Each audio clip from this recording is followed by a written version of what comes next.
Why do I come to the arena? No, don't care. Honestly, Whoa, okay. The Elder Scrolls 6 is the long-awaited sequel to Skyrim. Ever since the teaser dropped all those years ago, expectations have been building. However, you can notice people are becoming nervous. We haven't had any updates about The Elder Scrolls 6 since that teaser. This game will likely decide the fate of Bethesda Studios, whether they still remain a AAA studio or not. A lot is at stake. These are 100 things we want to see in The Elder Scrolls 6. Let's go. If you enjoyed the video, I would appreciate a like and subscribe. It is simple 2 clicks for you, but it can be many steps forward for me. C tier. In brawls. Something pretty common in medieval pubs, I imagine. Every once in a while, like 14 days, I'd like to see some NPCs argue over something and escalate the argument into a full-out brawl. Fun event. Pleasure clubs. I struggle to find an appropriate name for this. Simply use a strip club or brothel. I decided pleasure club is both abstract and very concrete. Have a place or two in large cities to indulge yourself in the pleasures of flesh, scales, fur, or something else. I ain't judging. Expecting sex scenes from Bethesda is kinda very naive. Then again, The Witcher can have them, Dragon Age 2, Mass Effect, and GTA has a very immersive strip club. Bethesda can cook some adult fun too. Bank system. Do you hate selling your items for free to vendors because they don't have enough gold? This can fix it. You will still sell some items for free, but the vendor sends the gold to a nearby bank for you to recover it in the next several days. You might also borrow money for a house or a legendary rare item. Gambling. Dice poker, betting on fights, or the Elder Scrolls version of Gwent. Nice with a pastime to relax or to lose your money on. Resurgence of Jiggelak. Main antagonist of the Shivering Isles DLC for Oblivion, a Daedric Prince of Order. Jiggelak got released by the hero of Quatch at the end of the DLC, therefore it is only natural to start noticing signs of his growing influence. After all, other Daedric princes feared him and sealed him in Sheogorath. A few hundred years should be enough for him to exhibit a minuscule to limited influence in Tamriel. Working Necromancy build. My personal flavor. I love playing a Necromancer or a Conjurer. Basically, I love seeing others do my job. I wish to see a fully functional Necromancer build, where I can control hordes of undead. B tier. Different levels of assassins. Something bothering me about Skyrim was seeing a random assassin suddenly attack me from out of nowhere. I could see and hear the assassin. It was just another bandit in a sense, but in a fancy BDSM outfit. I want to see different levels of assassins, representing the wealth of the individual hiring the assassin. From a basic sneaky assassin to a killing machine that uses invisibility to get close to you so it can instantly kill you. Add dancing. Why not? From drunkards dancing in an inn, to NPCs dancing at festivals, to you dancing with your fiancé, husband or wife. A fun little activity. Add skill trees for recreation activities. Become a god at throwing axes, spears, or at jousting. Godly chess player, actor, or bowling player.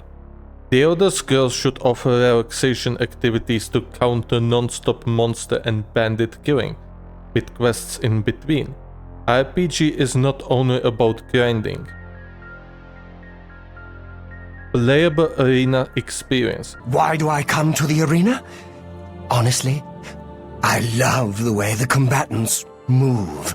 It's like an erotic dance. The bodies, the sweat, the... Oh,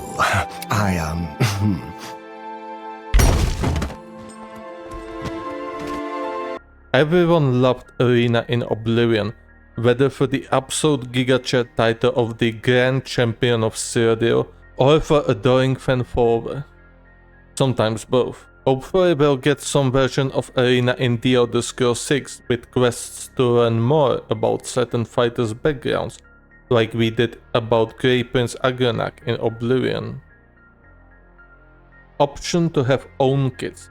In Skyrim we could adopt kids. I dare say we can go further and make our own kids.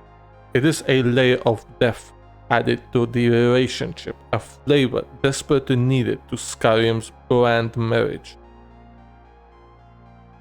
Collectibles.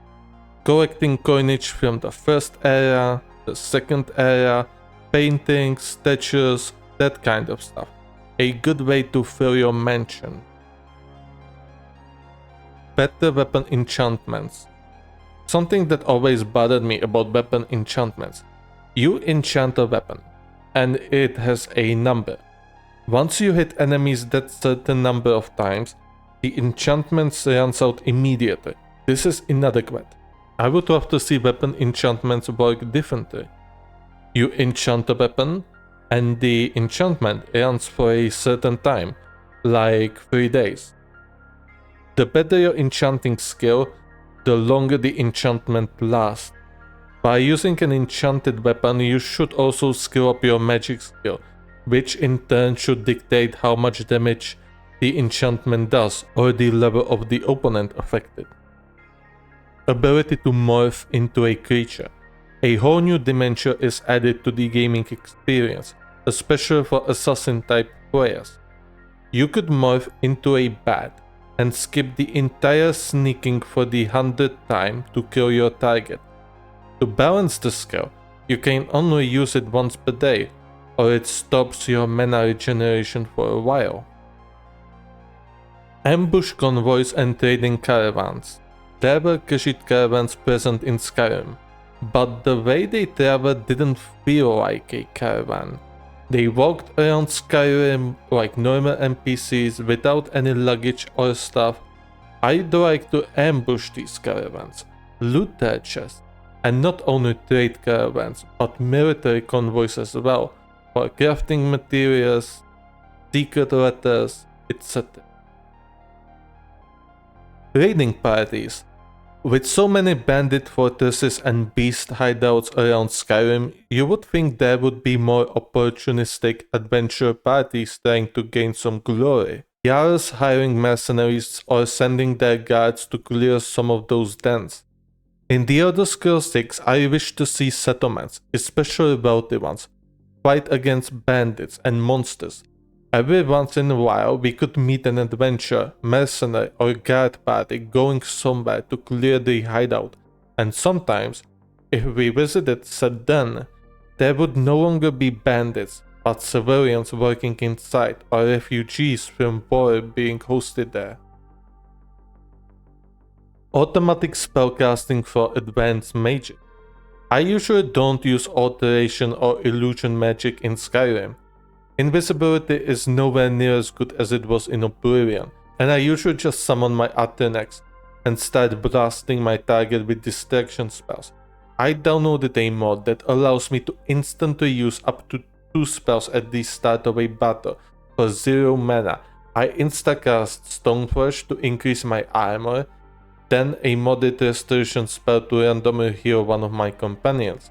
I hope to see such spell be available from the get-go in The Elder Scrolls 6, with maybe a less powerful version for novices and a stronger version that can store up to 3 spells for master mages. A game changer to the flow of magic combat. Include at least one other continent. It is time to visit another continent besides Temeria for a minute.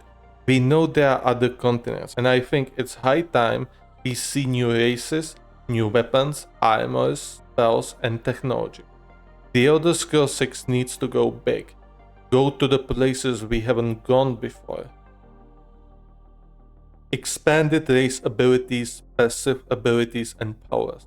In Skyrim, every race has its own unique ability. Sometimes passive, sometimes power, like enhanced regeneration for 60 seconds, I wish to see every race has some unique skills, passives, and powers to unlock through the gameplay. For example, I'll play an archer wood elf. When I reach an adept level, I will have a higher percentage crit rate compared to other races, and at the master level I can do more damage with bows than other races. Details like these are for players who choose their race based on what build they want to play. Useful horses. Horses should have an inventory, where we can store some more items. Horses are not very useful in the Elder Scrolls games. Usually you just run around or fast travel. With this change, you will consider buying a horse to avoid fast traveling back and forth from a loot stack dungeon. Better puzzles. This is harder than you think. I don't want to get stuck trying to solve a puzzle and end up spending 2 hours solving it for an enchanted iron axe. Yes, I want challenging puzzles. And a book hidden somewhere in the room with a tutorial for dummies. I can have the "oh, I should have realized that" moment instead of googling it and being frustrated. Multiplayer. Universally desired feature. If Ubisoft with its ass servers can do it in Far Cry, Bethesda with its ass can do it too. It doesn't matter if it's not balanced. That's not the point of the multiplayer or the co-op mode. The point of it is to have a hell of a fun. More animal companions. The Elder Scrolls is not Far Cry, therefore we can have more animals as companions. For instance, a fantasy beast companion. It's cool, players will love it, especially if someone decides to make a Viking build with a bear companion, a jungle build, or something thematic to the province. Relationship with bandits, necromancers, etc. Not all bandits are the same and want to kill you immediately. When you are a criminal or nobody, you may approach a random bandit camp to get work for some quick coin, or when you are a well-known person around the region, the local bandits will try to be friendly to you or hide. After all, a random goon shouldn't suicide attack a full D-Dick armor set guy who slaughtered 15 bandit encampments beforehand. Civilians among bandits. Sometimes civilians hide with thieves from the war, conflict, or taxes.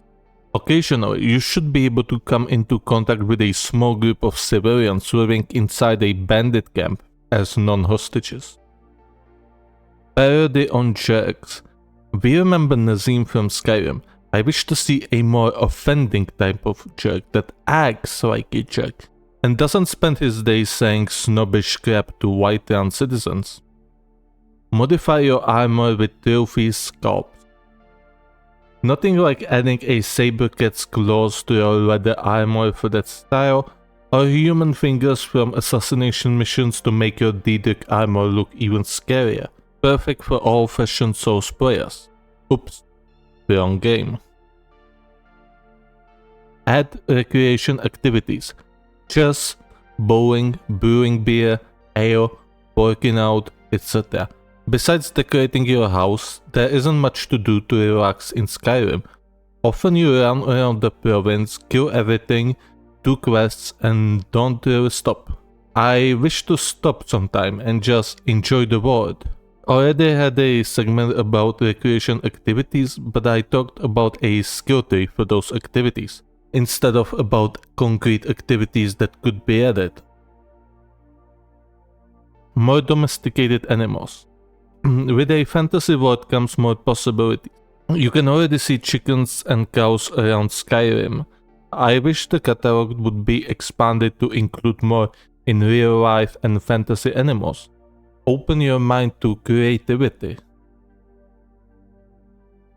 If you like the video so far, give it a like. I would really appreciate it. Every like can do wonders. 8 tier. Expanded friendship benefits. My son still lives. I feel it in my heart. You've been a good friend to me. That means something. Skyrim has a similar system where if you're good friends with someone, you get a gift from that person. It's usually nothing too groundbreaking, things like a steel sword, an ale, a few gold coins, etc. I would like to see this feature get expanded and polished. For instance, getting much better prices at a blacksmith, getting gifted 30 poison arrows, getting useful information about a particular quest you're doing if you decide to chat with your friend about it, or straight up getting a coupon or something for free armor or a weapon piece of your choice. Safe to say, I don't expect such gifts from a beggar, but rather from someone of obvious funds. Expanded house customization. Yes, you can customize your house in both Oblivion and Skyrim, but it's not ideal. You buy rooms with no say in how the furniture looks, and I think it's a shame.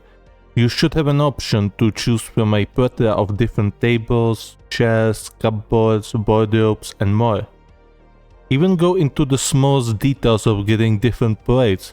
You think nobody will ever bother with this? You underestimate the Elder Scrolls players. Better leveled enemy spawning. Oblivion had a leveled spawning. At level 1 you met wolves and bandits in full armors. At level 20 you met trolls, minotaur lords, and bandits in glass armor on the roads of Cyrodiil. It wasn't the best. Skyrim went differently, and the only thing that changed with your level was bandits' weapons and some enemy spells, as well as the quality of healing potions and stuff. I wish to see more Oblivion-esque spawning, but tamer. You may find some outrageously equipped bandits in like 6 caverns or outposts in total, whilst the quality of other bandits' equipment rises to like common chainmail armor with rare elven armor and glass weapons or such as you level up. Add wrestling or sumo. Want to flex those muscles? Let's wrestle muscular foes and completely overpower them. You may get an experience from these fights as well, a way to train in the military camps or arenas. In Skyrim, the soldiers stood around and did nothing in their not-so-hidden camps. Better alchemy. Way to get started is to really just sample ingredients. What do you mean, sampling ingredients? Well, like take this deathbed for instance. Okay. Okay, and you just sample it. Okay, that seems like a huge health hazard. No, it's perfectly What the fuck, man? Alchemy in Skyrim is relatively good. Still, we can improve it. For instance, have books to learn effects of many ingredients instead of finding it out by eating them raw. Also, improve poisons. Instead of applying a new poison after every single hit on the enemy, you can get maybe 30 or 40 hits before applying another poison to your weapon again. Or when you apply poison to arrows, you get new poisoned arrows that you can recover as normal arrows if they don't break. You can make stronger potions with exploits and stuff, but I think vanilla poisons can be a tad bit stronger. The Witcher 3 is a great inspiration for a fun alchemist build. Add non-Daedric cults. There are Daedra cultists all around the Temeria provinces. That's it. There really aren't that many non-Daedric cults, which is a shame in my opinion. The creativity it brings to the table is considerable. Have some cults around with unique outfits, rituals to observe, spells, or abilities to summon unique monsters. Enhance pickpocketing. In Skyrim you go into sneak mode, click on the person you want to pickpocket, and a menu opens. There you have a percentage chance for success to steal gold, a nail, necklace, and stuff. I want pickpocketing to come into real time as well. You can tell someone, approach the NPC in a crowd, and use your knife to steal a purse. The same can be done to you. If the NPC doesn't notice, it will go around for a while, and eventually run to a nearby guard to report thievery. Add parkour. It sounds more grandiose than it is. Be able to climb some trees for a better vantage points, and climb some walls, rocks, and buildings. A whole new dimension to the gameplay. You can put all those select days you spend doing quests to work. Create your own village. Why not? You could already build your mansion and get a servant who doesn't want a salary. Fallout 4 already peeked into settlement building and management. Hopefully the Elder Scrolls 6 also lets you build your village, which may even grow into a city. I wish for some overseeing, but I also would like to see automation, like designing certain areas for housing, while others are designated for shops, blacksmiths, carpenters, etc. Similar to the game City Skylines. Add Prone button. The Elder Scrolls 6 should have more detailed fauna. More grass, more trees to hide behind, to crawl in between. This way you can sneak up on your enemy in light clothing or spot traps better. Also, you can access some small places you couldn't access in Skyrim, meeting more hidden treasure spots. Enhanced prison. I think the best example would be the Markarth prison from Skyrim. Only this time, it wouldn't necessarily have to be a quest line. Basically, you go into prison and interact with other prisoners. Maybe do some work or perform civil services to shorten your sentence. Sometimes you make friends, other times enemies, and once in a while you might unlock a new quest line sometime after you get out of prison, because you helped someone or befriended someone. An actual marriage relationship. Marriage needs some hefty work. In Skyrim, the difference between the wives and husbands is the name, and whether they are followers. There should be a different dialogues based on your chosen soulmate personality and activities you can perform together, like going on a hunt, smithing, reading, traveling, cooking together, etc. Make it feel like a real marriage. Add drunk effects. Considering there are various types of alcohol in Oblivion and Skyrim, you'd expect you can get drunk and do some mischief. Unfortunately, not really. Only once in a quest for the Prince. Let us get drunk. Let other NPCs get drunk. Easy cinema content. Add drug effects. Skooma is a glorified restore stamina potion in Skyrim. How mighty have fallen. We want to experience addiction, withdrawal effects, overdose, all of it.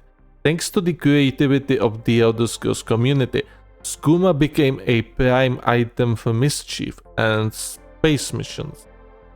We wish Skooma not only back, but better, stronger, and more destructive than ever before. Better undead. Kill his ass!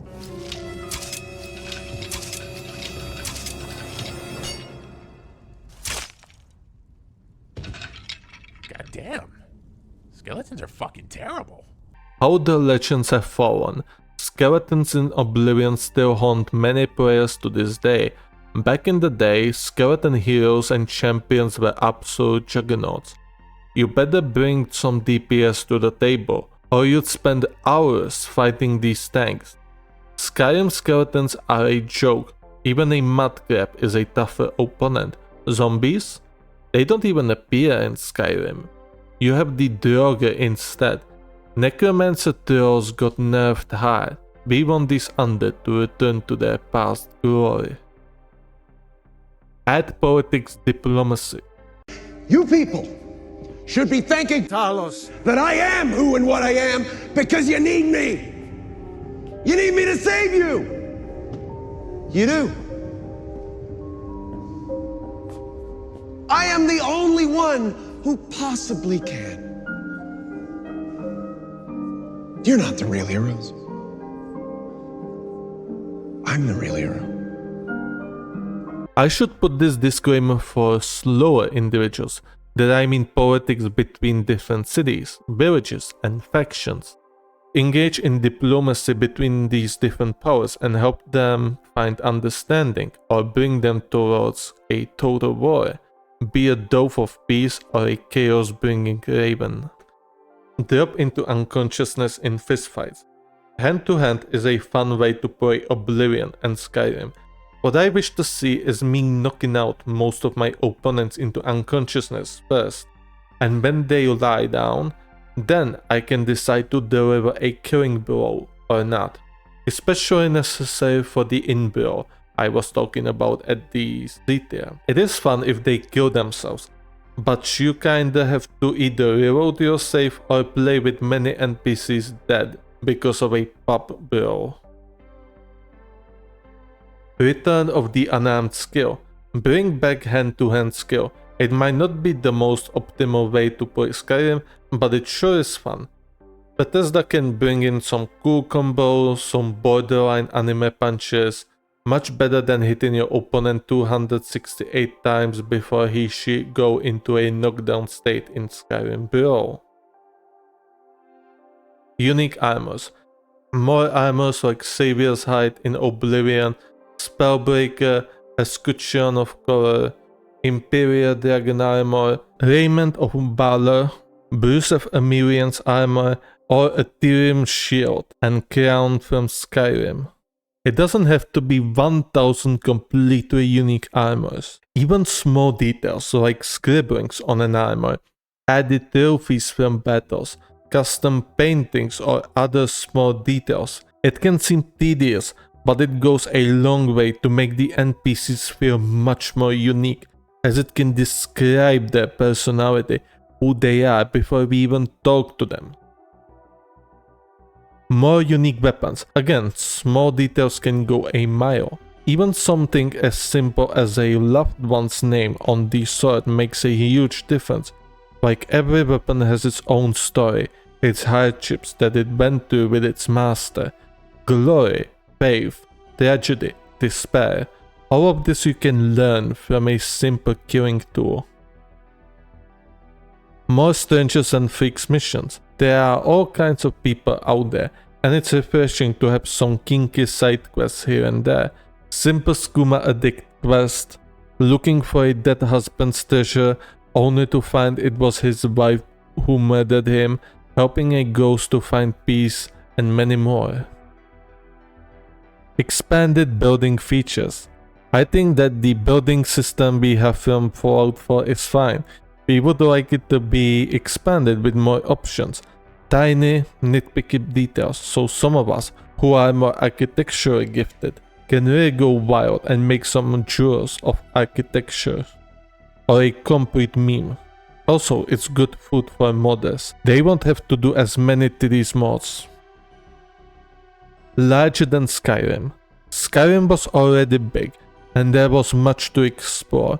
I hope The Elder Scrolls 6 is even bigger, like 1.33 to 1.5 times larger than Skyrim. This scale opens up even more space for you to explore, for more content, and more space for modders to have fun. We don't need a map that is 16 times larger with 16 times the detail, though I'll take the detail. We need a world big enough that we can spend many hours exploring it and still find new things after 100+ hours of playing. A lot more expanded, intertwined stories. For example, Skyrim's Civil War. You had two sides with two very identical quest lines to take. The only difference was that one side was the Empire and the other Stormcloaks. One of the very few differences was that you did defend Whiterun with Imperials and Sigil with the Stormcloaks. If there is something similar in The Elder Scrolls 6, like a showdown with Dalmor, I definitely want to see a significantly different storyline play out on both sides of the Isle, including a different variation of quests. Enhanced Standing Stones. In Skyrim, there's a good chance you only use the standing stones at the beginning of the game to boost your mage, stealth, or warrior skill EXP gain, or later the ritual stone for the dead resurrection power. This has to change. You seek out these stones, therefore they should all provide unique bonuses of a similar value, so that you consider switching over your standing stone multiple times per playthrough. Expanded vampirism. Turning into an ancient beast is cool, but I would prefer expanding the vanilla vampire experience. Abilities like supernatural strength, fast regeneration, mind compulsion, maybe even levitation on a limited basis, all gained as you gain foothold in the new you. There are libraries of movies, TV series, and books to take inspiration from. Another interesting way to spice up your game walkthrough, and let it be the main course, not just a feature that will affect one dialogue, let it alter the course of the whole story. Expanded lycanthropy. Werewolves. Whilst it is a cool transformation, others say it's not really used for much, especially on higher difficulties. In The Elder Scrolls 6, the lycanthropy should get polished and expanded, whether by adding an option to unlock a roar to call werewolves to aid you in battle, or a passive ability to make you much stronger if you transform on the full moon. NPCs are more religious. The 9 Divines are one of the pillars of Tamriel. We often hear NPCs mention them in Oblivion and Skyrim, but I wish to see is people practicing the religion or saying a prayer to a divine once or twice a day, coming to a temple on weekends, all that stuff. Religion is an important stone in the Elder Scrolls, let it not fade into insignificance. Return of Speechcraft, but better.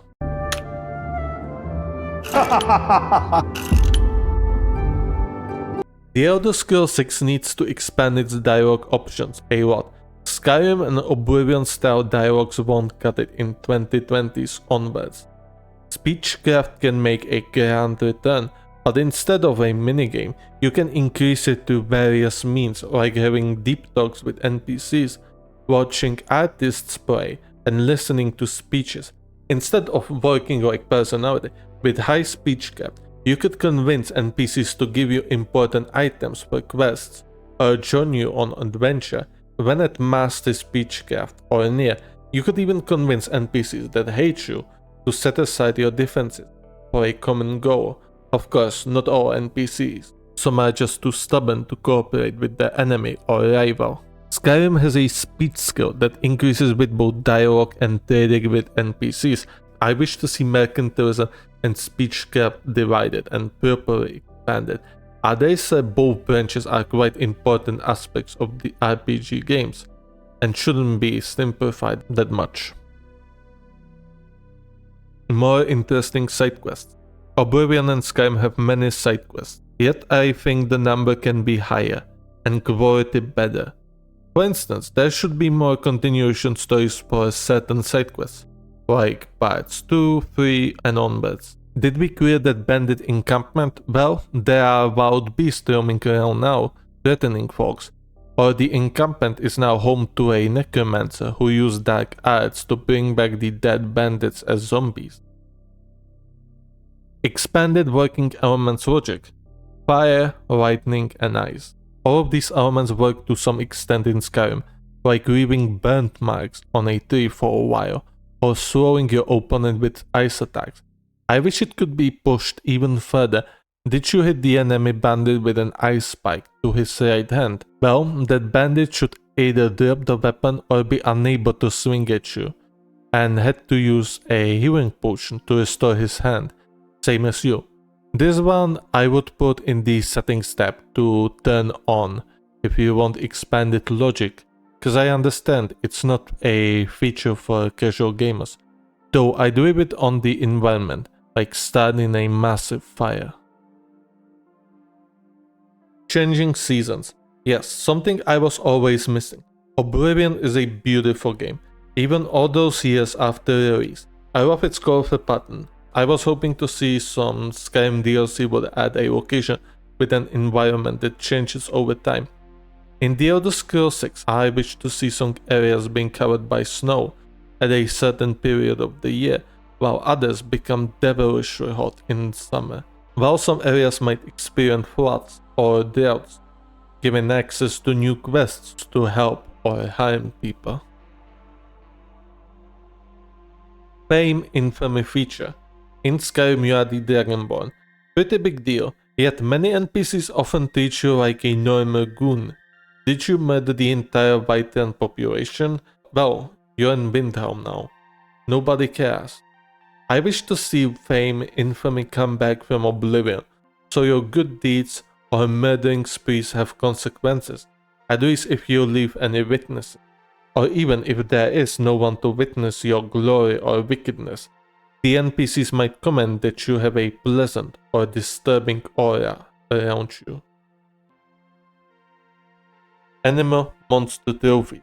Add a wolf or a mammoth belt on your plate armor, saber-tooth signature teeth to your leather armor belt, etc. It sure is nice that you can loot a saber-tooth corpse for its eye and tooth to use as an ingredient, but I think we can utilize those teeth in a more cosmetic way, and not only with saber-tooth, but with other beasts as well. Bestia. Unique body presets for most NPCs. Absolutely yes. This is a must for modern RPG games.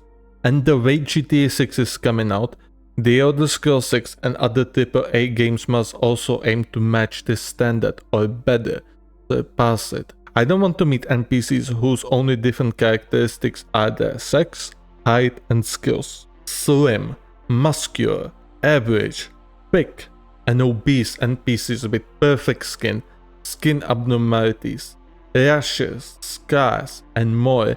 We want to see all of them present in The Elder Scrolls 6. Balanced difficulty. Difficulty must be updated in The Elder Scrolls 6. The way difficulty works in Skyrim is that enemies become much tankier as you increase the difficulty, and do much more damage. That's not difficult, that's unfair. Unfortunately, this is how it works in many games because programmers haven't been able to program a competent AI to match your skill. I want you and your enemies to do more damage as the difficulty increases. In high difficulty, you will see human and human-like opponents try using healing potions more frequently, or attempt to trap you in a room which you must lockpick to get out, or bribe your way out. More fantasy animals. You can really go wild with creativity. The Elder Scrolls animals are a mix of a real-life and fantasy animals, with creatures like brigands, trolls, minotaurs, etc. in the game. Create some amazing beasts for us to slay. Much improved Mages Guild. A major branch of the game, the Skyrim Mages Guild questline was a letdown. In Oblivion, you had to get a recommendation from like 8 different guild leaders before being allowed to engage in the guild's problems with necromancers. You had to prove yourself capable before being assigned these tasks. In Skyrim, you go into a dangerous ancient complex trying to kill a dragon priest on your third quest for the guild. It is a painfully short questline for such an important organization. Of course, mages in Skyrim aren't popular, so what? Dawnguard is not Taylor Swift to Skyrim citizens either, and they get an entire DLC dedicated to them. In Oblivion, you had the feeling that you were prepared for a fight against necromancers by all these recommendation quests. In Skyrim, you feel like a lump of disposable meat. Much improved Fighters Guild. The companions were gutted by their short questline too. I'll say it quite literally. You join companions, beat up some dude in a sparring match, beat up some other poor dude, owing some money, then go to some crypt to recover a fragment of an axe. Then you are admitted to the inner circle, reserved for the most elite members, and become a werewolf. You have little to no time to get to know your fellow companions through various quests and chat with them on those adventures to get to know them better. The same applies to the Mages Guild. When the number 1 companion Kodrak dies, you just have this phase. Sure, whatever. I spoke to him exactly 2 times, and luckily it wasn't back to back.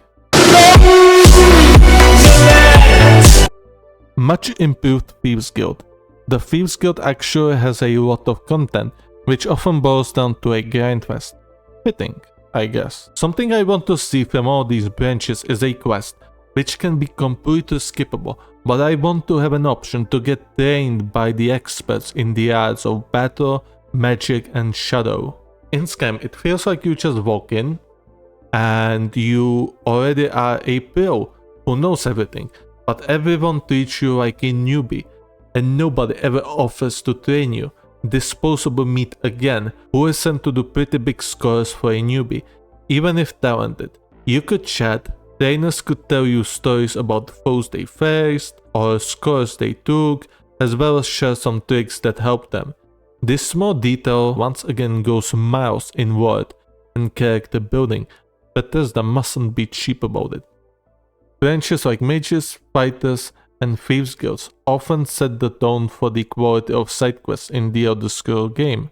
While Oblivion made you do the baby steps, it was rewarding when you finally got to steal the Elder Scroll at the end of the Thieves Guild questline, or to fight Manimarco, though that was quite underwhelming, or when you vanquished the Blackwood Company that so senselessly slaughtered innocent civilians. You started your Fighters Guild journey by finding out who killed Arvina's rats. I understand it is a complex task to make a unique guild progression every game, however, it is worth it. Remove it and every guild you join loses meaning. Why do you even need a questline? Just make one quest and you become the größte Zauberer aller Zeiten des Universums und Multiversums in the snap of a finger. If you're still watching, you have my respect. Give the video a like and subscribe. You're the real one. NPCs react to players' outfits. Expanded. If NPCs don't know you or have a bad disposition towards you when wearing certain outfits, NPCs might not allow you to enter a village or straight up attack you because you wore Talmor robes near a campsite and its residents hate the Talmor. Other times, they might admire the armor you're wearing, your trophies on the armor, or comment on your necklace, etc. And not only comment, some, if not most, might turn around if they see someone in Daedric armor, just as we humans do. Red Dead Redemption 2 likes survivor features. I put survivor in quotes because I don't think a full survivor mechanic is the best for vanilla The Elder Scrolls 6. It's a good mod, but not a base game feature for casual players. What I mean is that eating and drinking will have benefits. Eating your daily share of calories would enhance your stamina and health regeneration, while malnutrition would cause the opposite. Drinking could boost stamina and mana regen, with the opposite happening to a thirsty player. Just the basic idea of what it could look like. At least you don't collect all that cheese for nothing. NPC group cohesion. Something quite important to implement. Right now, the way enemy or friendly NPCs fight goes is that they charge straight into their foe or use a bow and make steps towards melee combat. I wish to see cohesion, a sort of leadership, coordination of NPC groups. NPCs will attempt to use archer to pin foes down and send their melee warriors to finish them off, or their melee formation will feign retreat and actually try to lead their opponents into a trap. If possible, they'll even try to rescue their wounded comrades. Players' party cohesion. NPCs in your party should try to synchronize with you. If you fight in a numerical disadvantage, your allied fighter will try to prevent enemies from flanking you. Your archer will try to eliminate the source of enemy range damage first, while your mage will use AoE spells to destroy the enemy formation or to heal the party. Your party should feel like one and not like the player and the meat for the meat grinder. Expanded and enhanced murder. You don't really feel like an assassin when doing Dark Brotherhood missions. While I greatly appreciate different ways to assassinate your target, I feel like the most basic type of murder is quite undercooked. Masking yourself and stabbing your target to death in open space and making your escape, poisoning your target with apples, like in Oblivion, or poisoning their potions or water bottle. I wish to see basic modern techniques present in The Elder Scrolls 6, or some more creative techniques. After all, a novice murderer won't think of using a loose gargoyle statue to kill an emperor's cousin. Body physics and detail. Vein detail, hear occasional bone cracking from you or NPCs when stretching or lifting a heavy object, Uber physics, hair physics, visible wounds when injured in battle, all the good stuff. More spells. Skyrim had a major lack of spells. It was bare bones. After many DLCs and Creation Club mods, the number has gone up exponentially. But I had played Skyrim day one on PS3, and I remember the lack of spells. Basically, you could conjure a familiar, fire, frost, and storm Aternax, a Deidre Lord, and that was about it back in the day.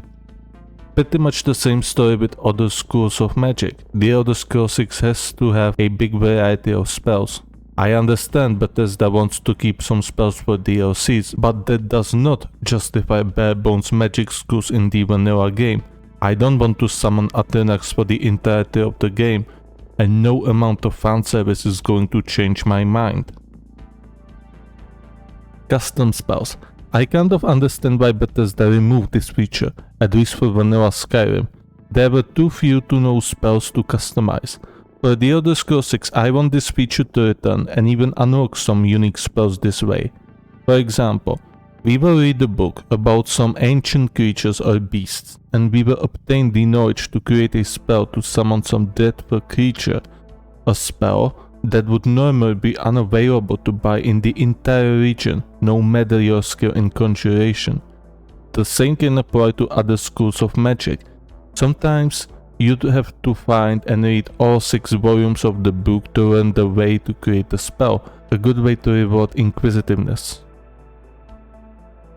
More populated roads and cities. How to make your world feel more alive.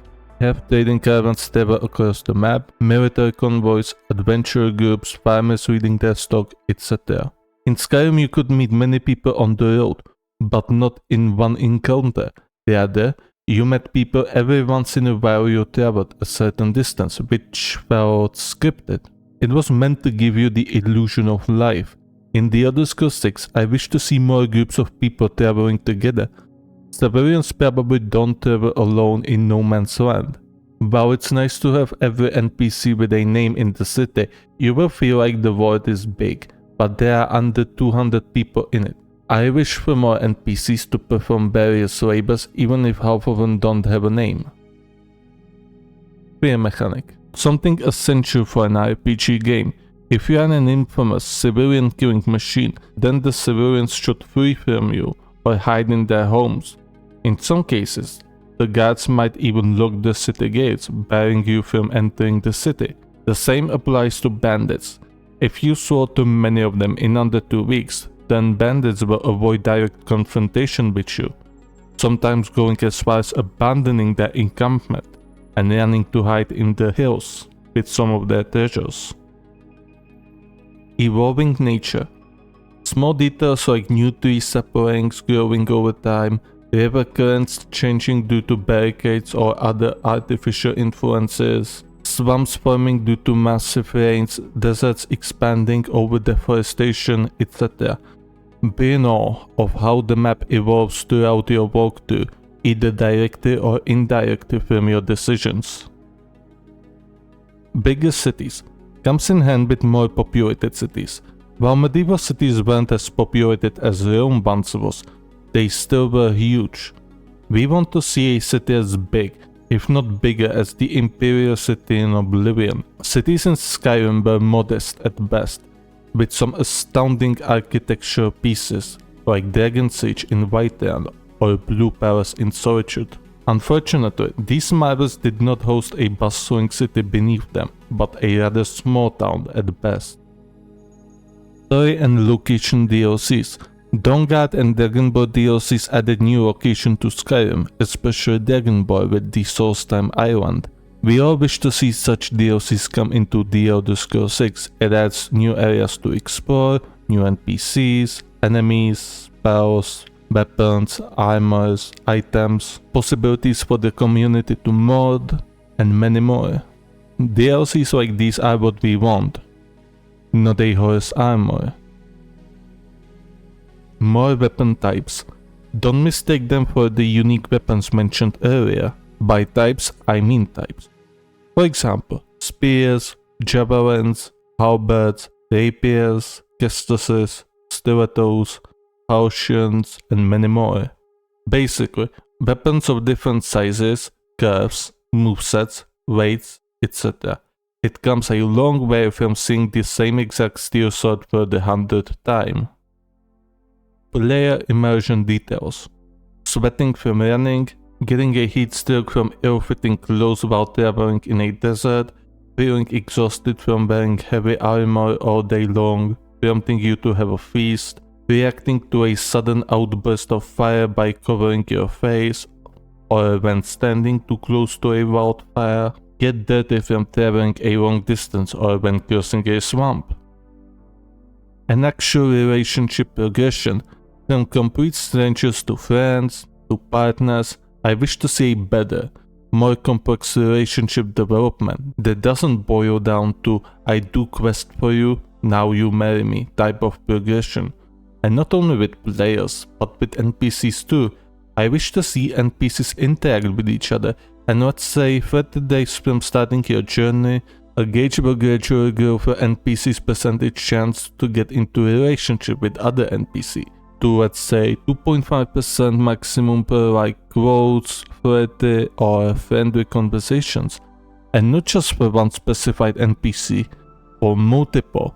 So let's say Sven can end up in relationship with Arcadia in one run, but in another run he ends up dating Hilda, and in another run he ends up single. Then comes the dating stage.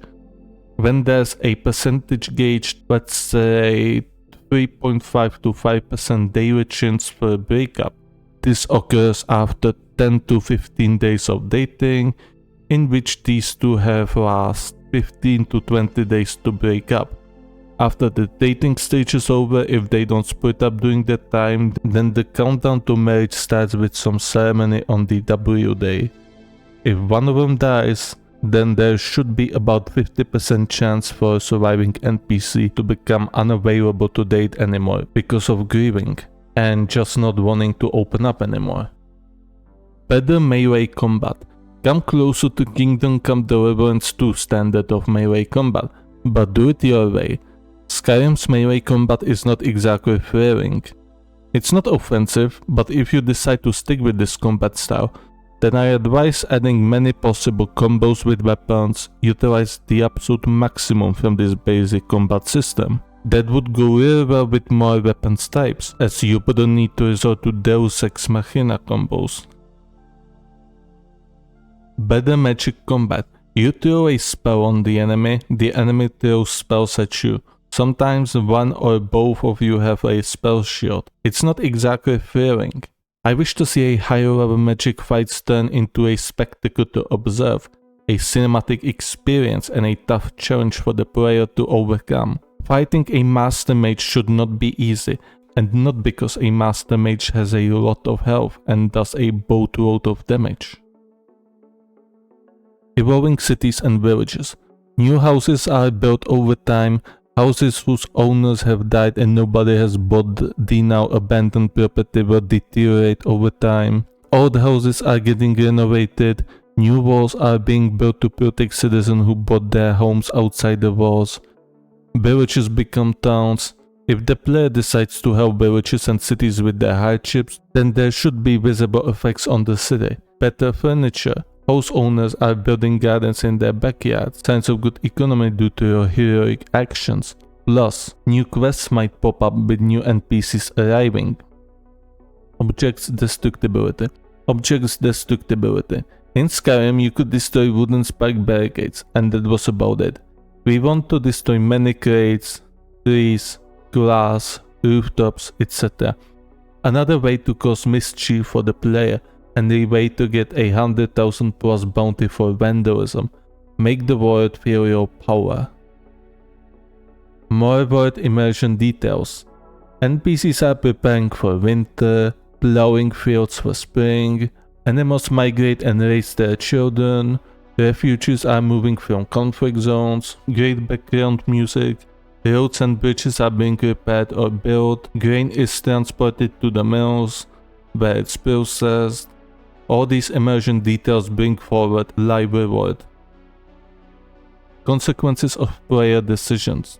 In Skyrim we can choose to help either the Imperial or the Stormcloak side. The main consequence is that half of the Skyrim Jarls are replaced, and that's mostly about it. Plus some minor details you will notice if you don't talk to the NPCs. I want to see more consequences, and not only in major quests, but also in side quests and small quests. Have NPCs move out of the village, become rich, or end it all, just because of dialogue with you.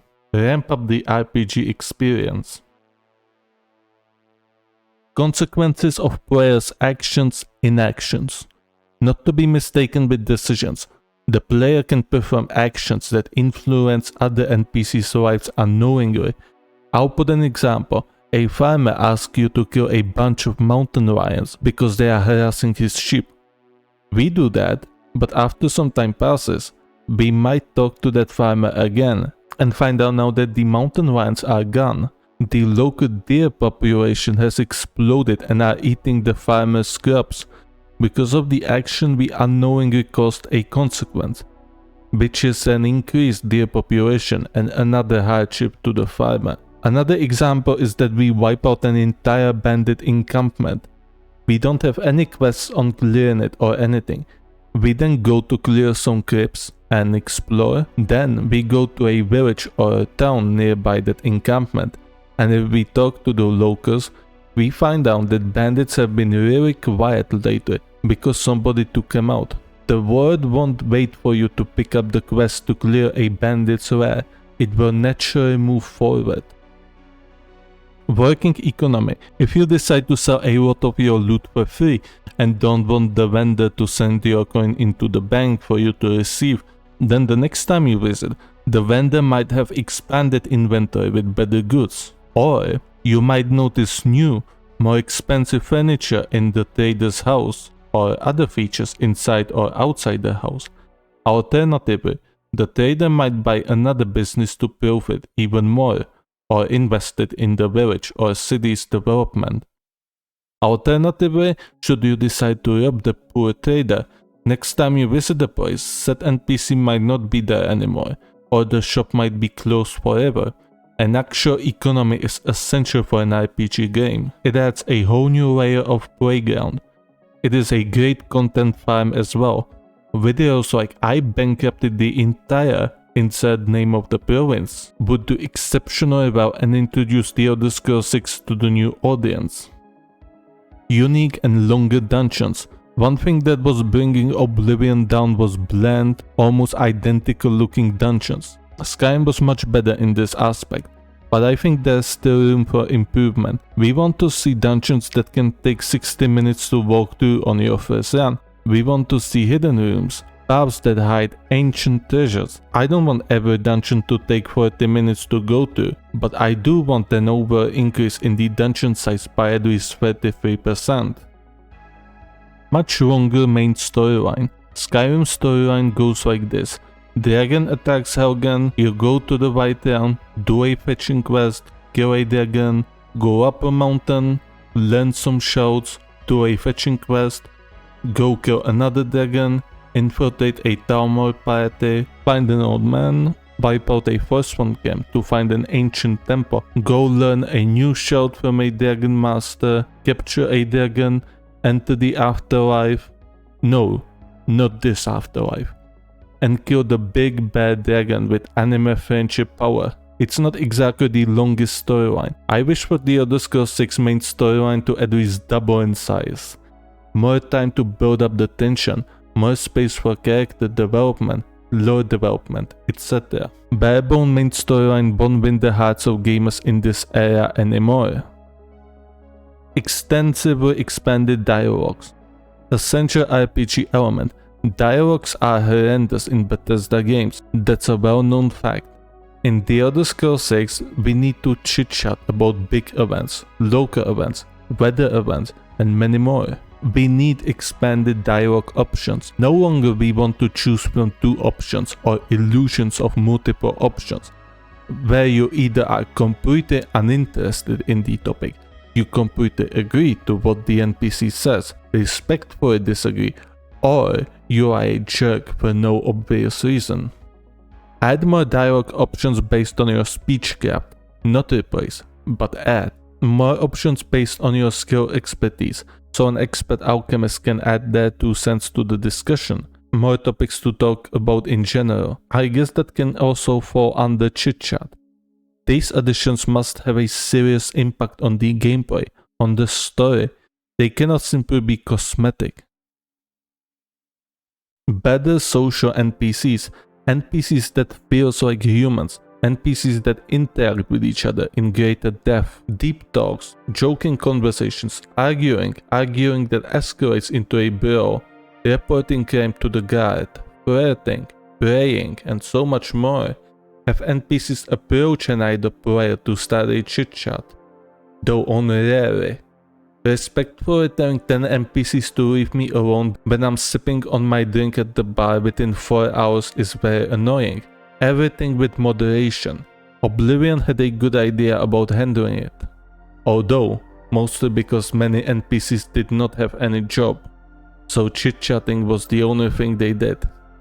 When you enter a city, it should feel like a community. These people meet each other almost every day, and there should be familiarity between them. Better modding support. I admit it's been a year since my last checking on Bethesda's modding community. The last time was when Creation Club launched and you could buy mods for real money. I did some research and it seems Bethesda has come quite a long way. Anyways, there's one more thing that Bethesda should add to The Elder Scrolls 6. Something that wasn't present in Skyrim. And that thing is the official modding kit, or tool, in the game. The modding community forms a backbone of Bethesda. It is the reason so many people still play Skyrim and Oblivion today. Make modding even more accessible to the average mortal. Expanded Creation Club. I'm not quite familiar with how Creation Club works anymore. My internet research told me it was replaced by a more personalized solution. My basic knowledge is that you can apply with your modding portfolio, get accepted and then post your mod under Bethesda's wing and even earn money from it. I remember when many mods were rolling out on Creation Club back in the day. It had one common problem, very lackluster dialogue.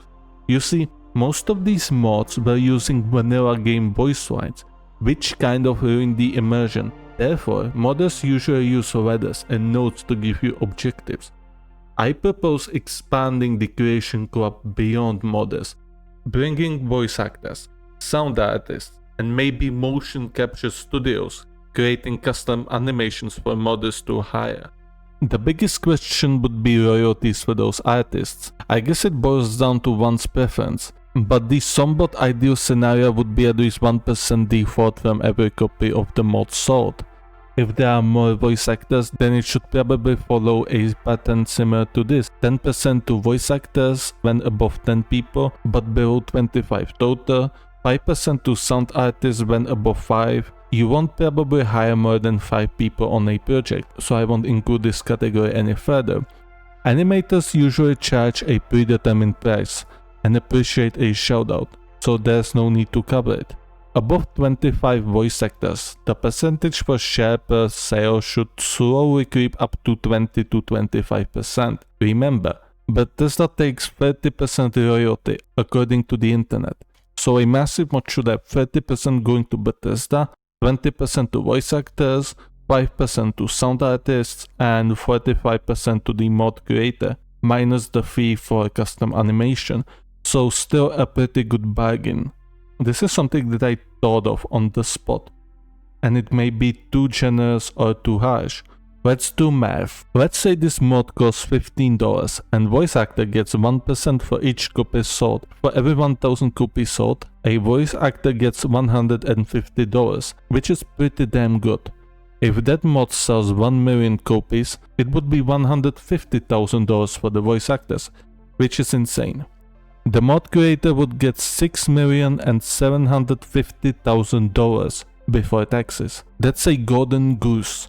This is a pleasant way to reward your community that has kept these games alive thanks to mods. The Elder Scrolls 6 in a brand new game engine.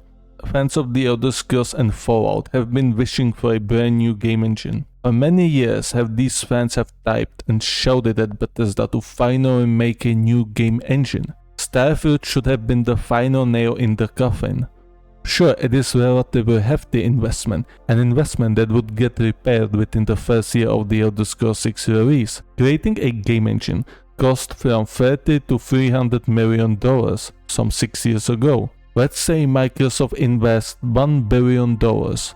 If you think it's too much, don't worry, I'm adding some incompetence buffer. Now I will let my corporate alter ego take over and do the math for the investors. To accurately predict the Elder Scrolls 6 revenue is more than naive, but I will present a very rough estimate with overvaluation. I will overinflate expenditure significantly to demonstrate the true potential of the Elder Scrolls 6. That is, if Bethesda creates a near masterpiece. Let's say 1,000 people will work on the Elder Scrolls 6, both from outsourcing and Bethesda Game Studios. Bethesda has about 550 employees in total. Those employees need wages, let's say an average of $275,000 annually. This average includes bonuses for leadership and bosses as well. That's $275 million per year. Starfield was released in 2023 and the Elder Scrolls 6 teaser has been out for 7 years. That 7 years roughly equals to 1.5 years, as it hasn't been the priority project from Bethesda. And more developers were assigned to the Elder Scrolls 6 after Starfield's base game release and later. That's plus 6 months, so let's make it 2 years. Let's calculate it takes Bethesda 3 years to make a brand new top tier game engine.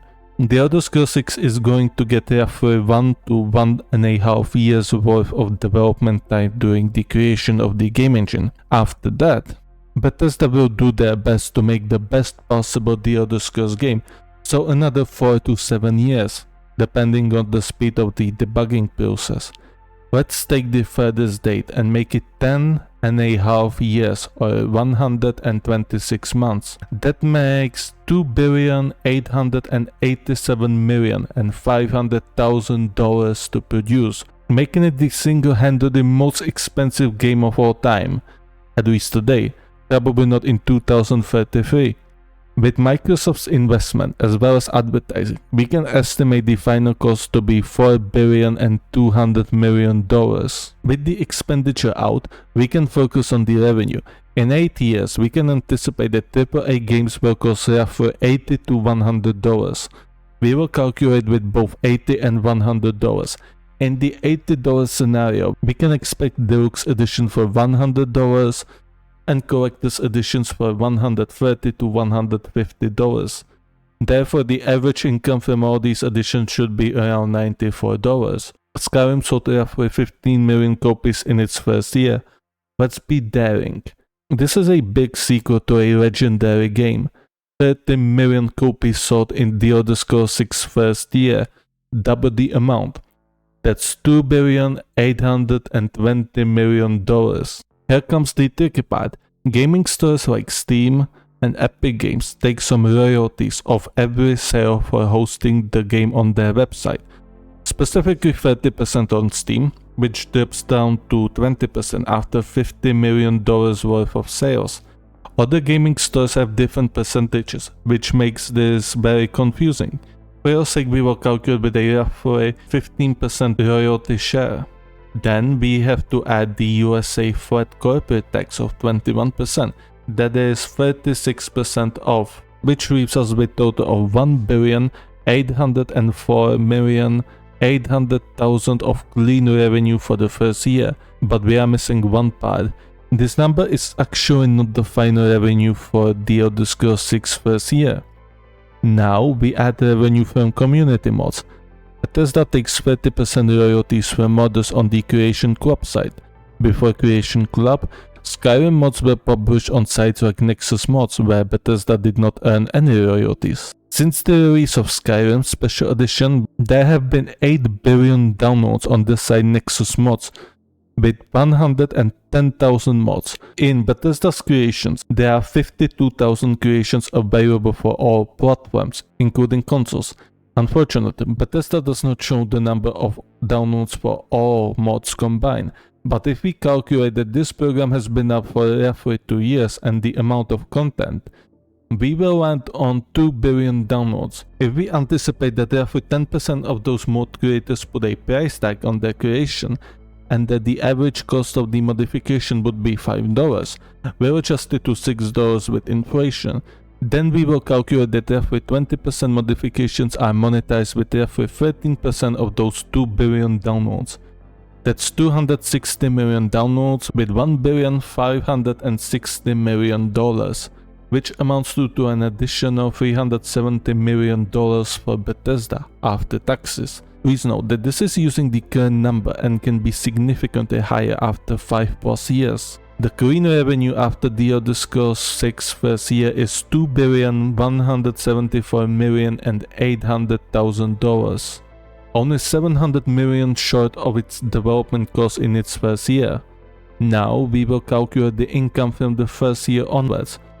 We can expect The Elder Scrolls 6 to appear at events like Steam sales for bargain prices. For that, we will calculate an average price for The Elder Scrolls 6 in the upcoming 11 years. In 12 years, Skyrim sold 60 million copies.